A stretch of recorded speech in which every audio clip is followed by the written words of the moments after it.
On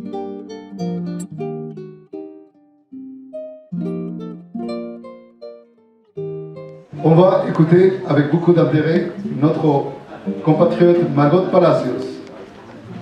Hola, soy Margot Palacios Guamán, congresista de la República del Perú. Un saludo a todos nuestros hermanos que se encuentran en Francia, peruanos, residentes allá hace varios años. Como es de conocimiento público, los hechos desde el 7 de diciembre del 2022 en este país ha tenido saldos lamentables, en el cual hablamos más de 66 muertes, entre ellos víctimas por el uso arbitrario y la fuerza de la policía, tanto nacional del Perú como los militares. El 7 de diciembre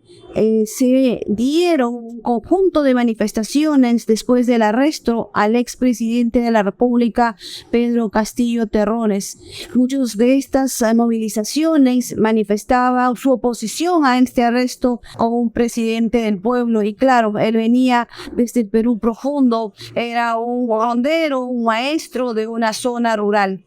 Esto hizo que hubiera un conjunto de manifestaciones y que esto está consagrado como un derecho constitucional en la Constitución que tiene el Perú. Pero lo que ocurrió aquí, ya asumiendo en este caso la señora Dina Boluarte la presidencia, la forma como respondió a estas movilizaciones fue sacando a los militares y a las policías, y que estos dispararon a quemarropa, y en el cual muestra las evidencias que se han podido en este caso recoger después de los estudios y exámenes necrológicos que se le ha hecho a cada una de estas víctimas, donde se ha evidenciado que estos militares y policías dispararon a órganos vitales de estas personas, tanto en la cabeza, al tórax, y muchos de estos ni siquiera habían participado de las movilizaciones.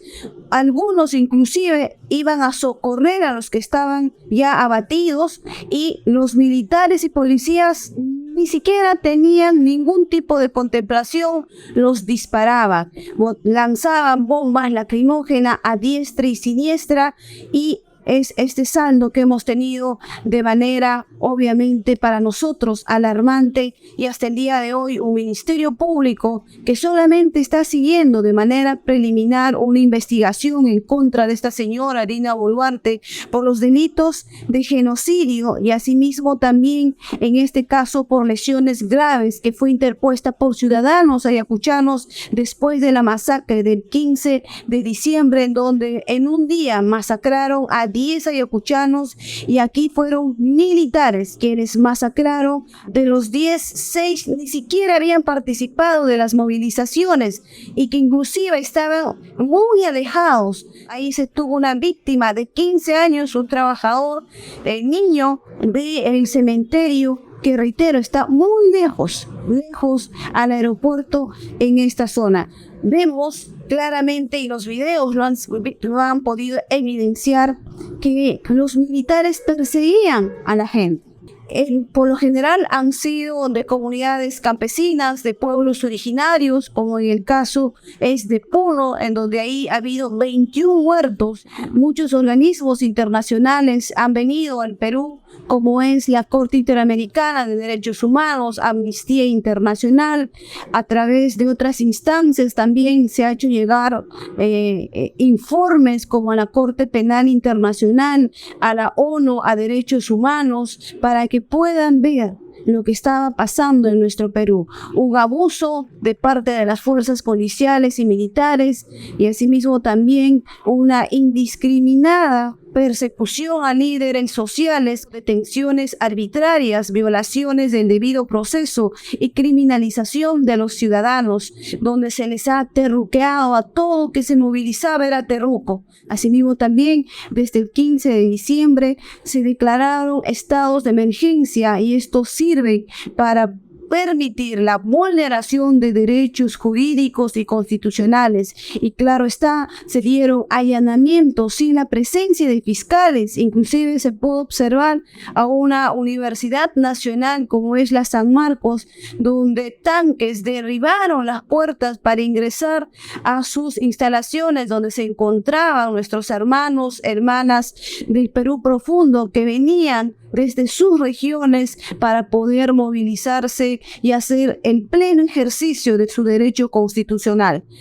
Ahí no hubo ningún responsable ni político hasta el día de hoy, y es por eso que se acude a estas instancias internacionales con nuestros hermanos también residentes que se encuentran en diversas partes del mundo, para que juntamente con ellos se pueda lograr la justicia tan anhelada de estos deudos, de estas viudas, de estos huérfanos, y asimismo también de los de más de 1.300 heridos que han quedado con gravísimas secuelas, donde ya muchos de ellos inclusive no pueden trabajar. Amnistía Internacional ha señalado que el Estado peruano ha cometido graves violaciones a los derechos humanos, y asimismo también manifiesta que los militares y policías han disparado de forma ilegítima armas letales contra la población que se venía movilizando. La Corte Interamericana de Derechos Humanos, en un informe que hace ante la OEA, señala que existió un patrón de actuación de las fuerzas de seguridad que consistía en disparos a la cabeza y al tórax de las víctimas con la única intención de matarlos. Las víctimas son de origen quechua y aymara, y existe una estigmatización racial contra los quechuas y los aymaras, tipificándolos como terroristas. Y esto también lo ha podido corroborar esta revista, The Economist, que dejó de considerar al Perú como un país democrático, calificándolo como un régimen híbrido en donde existía una alta o existe una alta polarización y asimismo también una alta tolerancia hacia un gobierno militar. Y esto claro que queda corroborado porque esta señora Dina Boluarte muchas veces ha llamado al Consejo de Estado, en el cual ha invitado a los militares para que estén en este Consejo de Estado, donde no deberían participar ellos, pero han estado ahí coordinando acciones y políticas. Seguramente se quiere deslegitimar todo tipo de movilización e inclusive hasta señalar en algunas carpetas fiscales donde se les ha denunciado a estos líderes sociales que las palabras de Asamblea Nacional Constituyente o nueva Constitución significaría apología al terrorismo, y en el Perú es un delito muy grave que tiene una sentencia en años de prisión preventiva que sobrepasa los 20 años. Pero estas movilizaciones también resaltaron algo importante, el tema de los contratos ley. Contratos ley en el cual esta constitución vigente del 93 pues daba a grandes empresas transnacionales con una ventaja desproporcional para ellos o desproporcional para el pueblo peruano, y que muchos de estos están culminándose este año. Según informaciones de Proinversión, hay más de 1.000 contratos, tanto en lo que viene a ser contratos de ley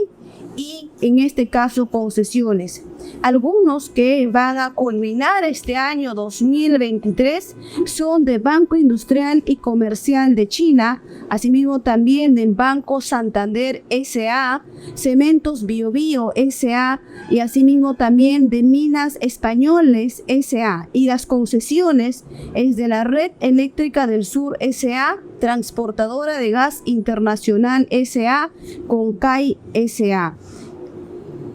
Esto ha salido a relucir, obviamente, porque estos contratos ley se dan por 30, 40 años, en el cual, reitero, el que sale en desventaja es el pueblo peruano. Y al hablar de escribir una nueva constitución implica cambiar también el capítulo económico, de la Constitución del 93, que se hizo a través de un golpe de Estado, a través también, en este caso, de los parámetros del consenso de Washington, donde lo único que buscaba era privatizar toda institución del Estado, y es como lo hemos visto. Para esos años, el Perú tenía más de 200 instituciones estatales, las cuales en su gran mayoría han sido privatizadas, pero han sido privatizadas a precios por debajo del mercado, a precios irrisorios, y obviamente quienes han salido ganando aquí han sido pues los que han estado gobernando en su momento, y es en este caso este señor Alberto Fujimori, que hoy purga una condena por también delitos graves en contra del Estado peruano. Entonces, hay necesidad de que la comunidad internacional apoye en la búsqueda de la justicia de miles de hermanos que hoy en día están postergados, que hoy en día están en sus casas sin tener una atención debida, que hoy en día están en las cárceles encerrados por haber cometido un único delito, de salir a las calles a protestar y exigir